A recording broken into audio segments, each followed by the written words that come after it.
Innal hamdalillah nahmaduhu wa nasta'inuhu wa nastaghfiruhu wa natubu ilayhi wa na'udzu billahi min shururi anfusina wa min sayyiati a'malina. May yahdihillahu fala mudilla lahu wa may yudlil fala hadiya lahu. Wa asyhadu an la ilaha illallah wahdahu la syarika lahu wa asyhadu anna Muhammadan 'abduhu wa rasuluhu la nabiyya ba'dahu.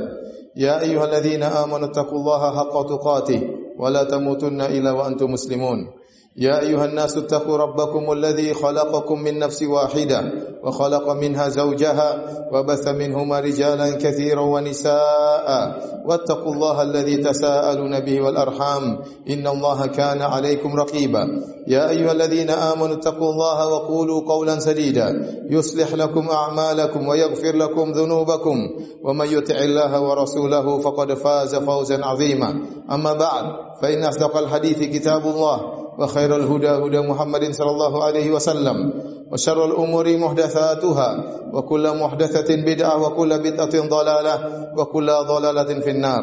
معاشر المسلمين أوصي نفسي وإياكم بتقوى الله فقد فاز المتقون. Sungguhnya suatu kata yang mudah diucapkan oleh para lelaki di lisan, akan tapi dampaknya sangat luar biasa, menghancurkan kebahagiaan rumah tangga, memisahkan antara seorang yang mencintai dengan yang dicintai, memisahkan antara anak-anak dengan orang tuanya, menjadikan anak-anak yang terlantar, menghancurkan kebahagiaan dan masa depan mereka. Kata tersebut adalah kata cerai. Sungguhnya cerai adalah perkara yang sangat dicintai oleh iblis. Dari Jabir bin Abdullah radhiyallahu taala anhu, bahwasanya Rasulullah sallallahu alaihi wasallam bersabda, "Inna iblis yadh'u 'arsyahu 'alal ma', thumma yab'atsu sarayahu." Sungguhnya iblis meletakkan singgasananya di atas air, lantas ia pun mengirim pasukannya untuk menggoda manusia.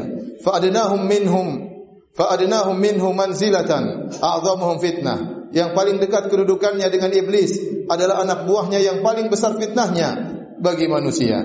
Fayaji'u ahaduhum, kemudian setelah mereka menggoda manusia, mereka pun melaporkan godaan mereka kepada iblis. Maka datang salah satu di antara mereka, kemudian berkata, "Inni qad fa'altu kadza wa kadza." Sungguhnya aku telah melakukan demikian dan demikian. Kata iblis, "Ma sana'ta syai'an." Kau belum melakukan apa-apa. Terus ada yang melapor tentang kegiatan mereka dan godaan mereka. Sampai datang salah satu dari anggota iblis, kemudian berkata, "Ma taraktuhu hatta farraqtu bainahu wa baina imra'atihi." Aku terus menggoda lelaki tersebut. Aku terus menggodanya, aku tidak meninggalkan dia sampai akhirnya dia menceraikan istrinya. Maka fayurinihi minhu, maka iblis pun mendekatkan anak buahnya tadi kepada iblis. Kemudian iblis berkata, "Ni'ma anta, engkau adalah anak buah yang terhebat." Hadis ini hadis yang sahih, diriwayatkan oleh Imam Muslim. Kenapa iblis senang dengan perceraian? Karena dengan terjadinya perceraian, maka banyak kemudaratan yang timbul, banyak kerusakan yang terjadi dalam kehidupan rumah tangga. Kita bisa bayangkan bagaimana susahnya seorang wanita tatkala menjadi janda. Bagaimana susahnya anak-anak tatkala tidak dirawat langsung oleh ayah dan ibunya, jauh dari sentuhan kasih sayang orang tua mereka. Ma'asyiral muslimin, demikian juga selain iblis suka dengan perceraian, ternyata perceraian juga disukai oleh para penyihir. Allah Subhanahu wa taala menyebutkan hal ini dalam Al-Qur'anul Karim. Kata Allah Subhanahu wa taala, "Wa yata'allamuna minhuma ma yufarriquna bihi bainal mar'i wa zawjihi." Mereka belajar sihir untuk memisahkan antara seorang suami dengan istrinya. Maka kita harus sadar akan hal ini, bahwasanya perceraian adalah salah satu program iblis yang terbesar. Jangan sampai seorang laki begitu emosi lantas menjatuhkan talak terhadap istrinya. Bahkan Allah Subhanahu wa taala menurunkan satu surat khusus tentang perceraian yang Allah sebutkan atau disebut dengan surat At-Talaq, surat perceraian. Kita akan sebutkan sebagian ayat-ayat tersebut dengan menyebutkan hukum-hukum yang berlaku tentang masalah perceraian. Kenapa hal ini perlu kita saling mengingatkan? Karena betapa banyak orang yang menggampangkan perceraian. Betapa banyak lelaki begitu marah sedikit langsung dia jatuhkan talak. Betapa banyak lelaki tatkala menjatuhkan talak tidak mengerti hukum. Dia mentalak istrinya tidak pada waktu yang tepat. Betapa banyak lelaki sudah menjatuhkan talak berulang-ulang sampai dia tidak tahu lagi berapa talak yang telah dia jatuhkan. Ini menunjukkan dia sangat menggampangkan masalah perceraian. Demikian juga betapa banyak wanita yang menggampangkan permasalahan perceraian. Begitu ada permasalahan sedikit saja, lantas minta agar suaminya menceraikannya. Padahal Nabi SAW pernah mengingatkan akan hal ini, bahwasanya minta cerai tanpa ada sebab yang syar'i merupakan dosa besar. Dalam Sunan Abi Daud, Nabi SAW bersabda, "Ayyuma imra'atin sa'alat zawjaha talaqan fi ghairi ma ba'sin fa haramun 'alaiha raihatul jannah." Wanita mana saja yang minta cerai kepada suaminya tanpa ada sebab yang syar'i, maka haram bagi dia aroma harumnya surga. Jangankan surga yang haram baginya, bukan cuma surga yang haram baginya, bahkan bau surga haram baginya. Padahal aroma harumnya surga tercium sebelum sampai ke surga sekian tahun perjalanan. Para hadirin yang rahmati Allah Subhanahu wa taala, bagaimana kita mendapati seorang wanita sedikit-sedikit minta cerai, bahkan menantang sang suami, kalau kamu benar-benar jantan, kalau kamu benar-benar seorang suami, ceraikan aku. Kemudian sang suami pun terprovokasi, akhirnya menjatuhkan cerai kepada istrinya. Ini semua menunjukkan bahwasanya tidak ada perhatian tentang masalah fikih cerai, baik laki-laki maupun wanita. Allah Subhanahu wa taala berfirman di awal surat At-Talaq, "Ya ayyuhan nabi, idza talaqtumun nisaa fatalliquhunna li'iddatihinna wa ahsul iddah wattaqullaha rabbakum." Wahai nabi, dan ini khitab ditujukan kepada nabi dan ditujukan kepada kaum mukmin secara umum. Jika kalian menceraikan istri-istri kalian, maka jatuhkanlah talak dengan perhatikan iddahnya. Yaitu kata para ulama, seorang tidak boleh menceraikan istrinya kecuali dengan talak sunni, yaitu talak yang benar. Talak yang benar. Bagaimana talak yang benar? Yaitu dia menjatuhkan talak kepada istrinya tatkala istrinya dalam kondisi suci dan belum dia gauli, dan dia menjatuhkan talak satu. Itu talak yang benar. Adapun dia serta-merta marah menjatuhkan talak tanpa melihat kondisi istrinya, dalam kondisi haid kemudian dijatuhkan talak, maka ini talak yang haram. Atau istrinya dalam kondisi suci namun sudah dia gauli, dia jatuhkan talak, maka ini juga talak yang haram. Atau dia jatuhkan talak langsung talak 3, maka ini juga talak yang haram. Dan betapa banyak lelaki tidak tahu hukum masalah ini. Ini peringatan dari Allah Subhanahu wa taala. Seorang lelaki harusnya lebih cerdas, lebih bijak dari seorang wanita. Akalnya sempurna. Harusnya lebih sabar. Begitu ada hal yang membuat dia emosi, maka tidak boleh langsung menjatuhkan talak. Harus lihat situasi dan kondisi istri. Bisa jadi seorang wanita dalam kondisi haid, ternyata emosinya tidak stabil sehingga menimbulkan hal-hal yang menjengkelkan. Sang suami langsung menjatuhkan talak. Tidak boleh dalam Islam. Kata Allah Subhanahu wa taala, ya, fatalliquhunna li'iddatihinna wa ahsul iddah. Maka ceraikanlah sesuai dengan aturannya. Kalau kamu sudah menceraikan, wa ahsul iddah, maka hitunglah masa iddahnya. Ini pun perlu fikih. Bagaimana masa iddah wanita? Berbeda-beda. Bagaimana wanita yang haid, yang masih mengalami haid, masa iddahnya berbeda. Bagaimana wanita yang menopause, masa iddahnya berbeda. Bagaimana wanita yang hamil, masa iddahnya berbeda. Bagaimana wanita yang memang belum haid sama sekali, maka masa iddahnya juga berbeda. Ini harus dipelajari oleh para lelaki. Kemudian kata Allah Subhanahu wa taala, "La tukhrijuhunna min buyutihinna wala yakhrujna illa ya'tina bi fahishatin mubayyinah." Kalau kalian sudah mencerai istri-istri kalian, kata Allah, wattaqullaha rabbakum, bertakwalah kepada Rabb kalian. Ternyata masalah cerai ini bukan masalah duniawi semata, berkaitan dengan ketakwaan kepada Allah. Kalau Anda bertakwa kepada Allah, maka jatuhkanlah cerai sesuai dengan aturan yang diajarkan oleh Allah Subhanahu wa taala. Langsung Allah turunkan aturannya dari langit agar kita tahu bahwasanya perkara ini bukan perkara yang sepele. Cerai adalah perkara yang sangat dicintai oleh iblis, yang didambakan oleh iblis. Kata Allah Subhanahu wa taala, la tukhrijuhunna min buyutihin. Kalau ternyata kalian telah menceraikan istri-istri kalian, maka janganlah kalian mengeluarkan mereka dari rumah-rumah mereka. Tidak boleh seorang suami menjatuhkan cerai kepada istrinya, ngamuk, istrinya disuruh pulang ke rumah orang tuanya. Tidak boleh. Tatkala dia menjatuhkan cerai kepada istrinya, talak 1 atau talak 2, talak raj'i yang mungkin masih bisa kembali, maka istrinya tetap tinggal di rumahnya. Sampai Allah mengatakan, la tukhrijuhunna min buyutihinna. Janganlah kalian wahai para suami mengeluarkan istri-istri kalian dari rumah-rumah istri kalian, seakan-akan rumah tersebut milik istri kalian, padahal sesungguhnya itu adalah rumah kalian. Kenapa Allah mengatakan buyutihin, rumah istri-istri kalian, untuk menunjukkan bahwasanya dia punya hak untuk tinggal di rumahnya selama masa iddah. Maka wanita yang telah dicerai talak 1 atau talak 2 dan dalam masa iddah dia masih tinggal di rumah suaminya dan dia berhak mendapatkan nafkah. Buat apa? Agar para laki dan para wanita tatkala setelah terjadi perceraian bisa introspeksi diri. Bisa merenungkan tentang kesalahan apa yang mereka lakukan. Jatuhkan talak satu tidak mengapa. Tunggu masa iddah. Kalau ternyata mereka sudah membenahi diri, maka mereka boleh kembali, ya, boleh kembali. Kemudian kata Allah Subhanahu wa taala, "Wala yakhrujna," dan tidak boleh juga para wanita keluar dari rumah mereka. Ya, tidak boleh kemudian tatkala wanita dijatuhkan cerai, kemudian dia pulang ke rumah orang tuanya. Ini juga tidak boleh dalam Islam. La tadri la'alla Allah yuhdithu ba'da dzalika amra.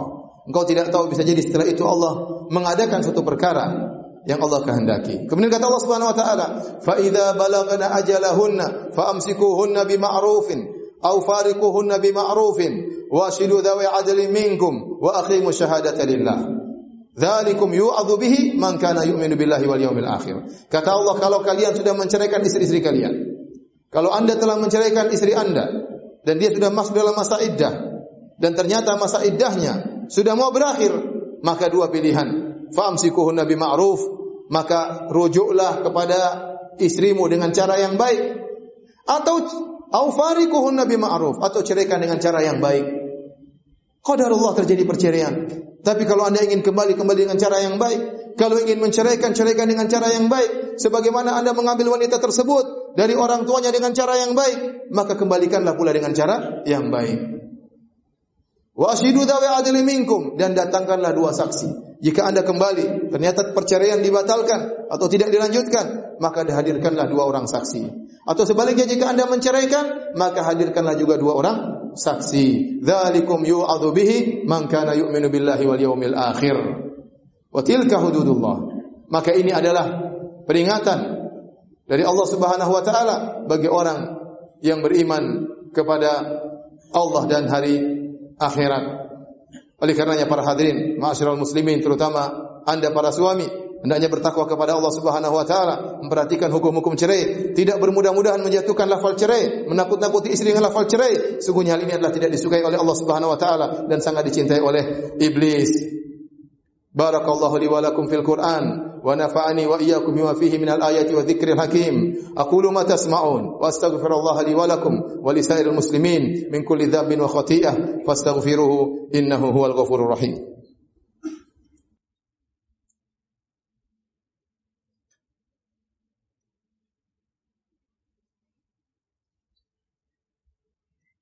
Alhamdulillahi ala ihsanih wa syukru lahu ala taufiqihi wa amtinanih wa asyhadu an la ilaha illallah wahdahu la syarika lahu ta'ziman li sya'nih wa asyhadu anna Muhammadan abduhu wa rasuluhu da'ila ridwanih.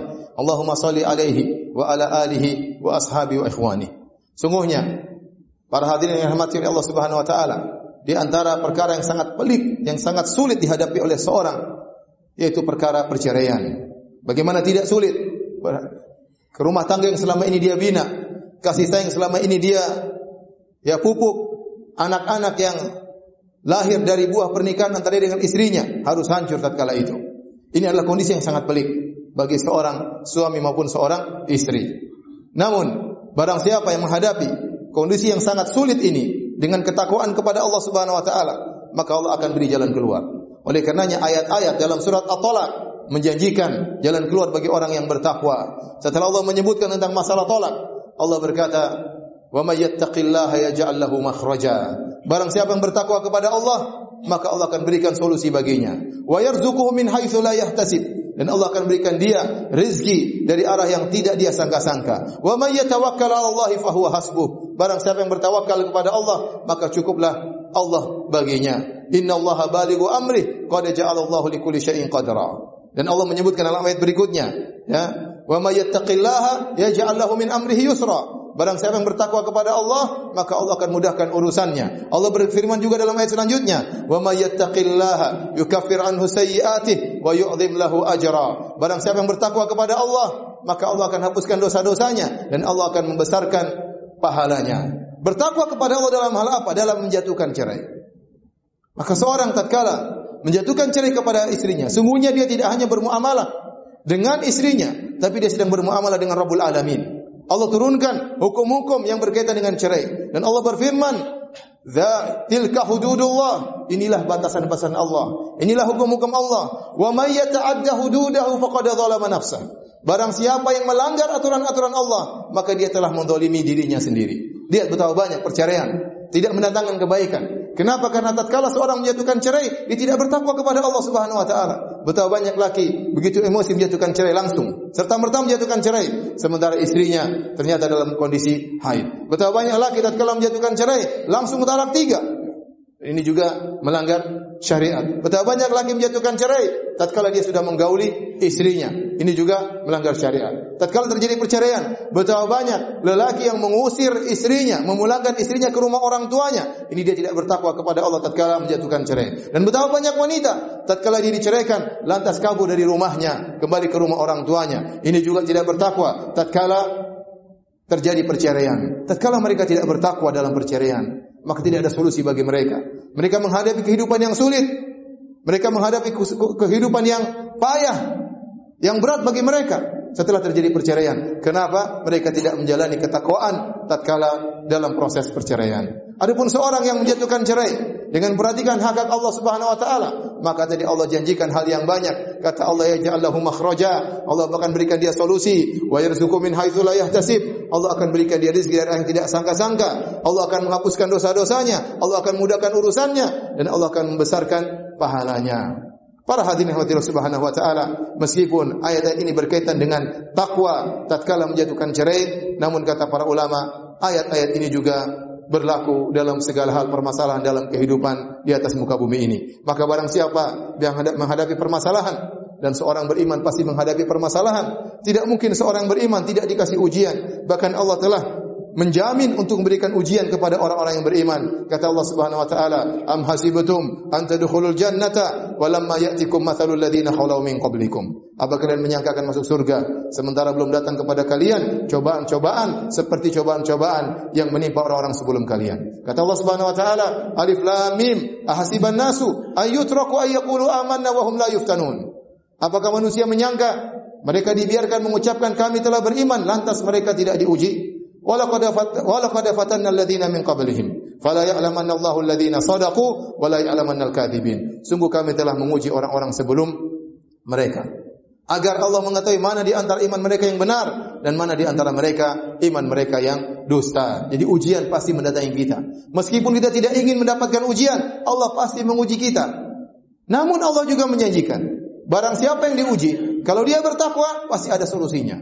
Seandainya seorang terjebak dalam satu ujian, dalam permasalahan, problematika yang tidak hilang-hilang, dia sudah berusaha ternyata tidak hilang-hilang juga permasalahan tersebut, maka hendaknya dia mencurigai dirinya, mencurigai imannya. Jangan-jangan dia tidak bertakwa kepada Allah Subhanahu wa taala.